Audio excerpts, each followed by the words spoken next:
के देखेर प्लानेट हुन्छ के हो ताराको छ र कसो हौ आज यो ग्रह के अरे ग्रह नग्रह शान्ति भन्थे नि कुन पत्ता नि खै यसले चाहिँ कहाँ छ नि मैले चाहिँ भन्नु युट्युबमा सुने गरे उसले हेरेको अनि कता पत्ता त फटाङ फटाङ गर्दैछ त ल्याएको त पत्ता होइन यहाँ बट्टा दहीको ए अर्को पनि ल्याएको नि बोकेर एउटा सानो हेर्ने सिधी पठाएर चाहिँ बाजेर सबैले दुई कुरा गरे के थाल्छ दिदी त दिन आमाले त भारी लाउनु थाल्यो भने त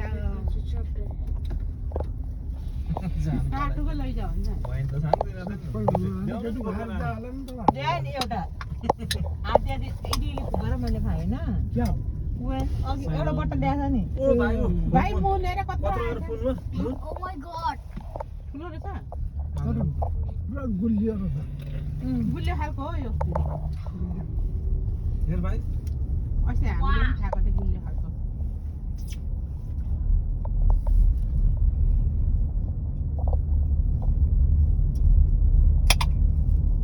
सुँगुर दामी पर्छ खानु नि खाइदिनु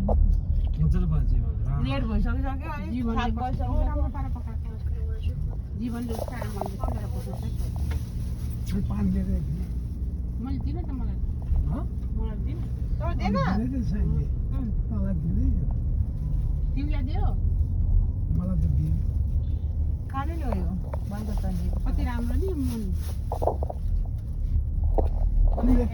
एमजी खाएँ मैले खाएँ एउटा ठाउँ यहाँ एमजी आएर नि कहिले जुन नदेखेर मैले त माथि हुँदैन साथी उनको तारिख जुन रातो देख्छ भन्थ्यो 3 तारिक भन्छ लाग्यो ठुलो लाग्छ 12 तारिक होइन जुनै रातो हुन्छ यो त नि यो घर त स्विमिङ पुल पुरै हो त हो त यहाँ यो एरिया यो एरियाको दिदीमा के अरे एचवेको और पर्गिहरू छ नि तर त्यहाँभन्दा प्रवीणहरूको भन्दा ठुलो छ भने यो गाई चोडा खाइसक्यो त्यहाँनिर बेलुका भयो सोडा नखाने भाइ तिमी सोडा खान्छ मोटो हुन्छ नानी अनि त्यहाँको जस्तो भन्छ नानी सोडा नखानु के भाइ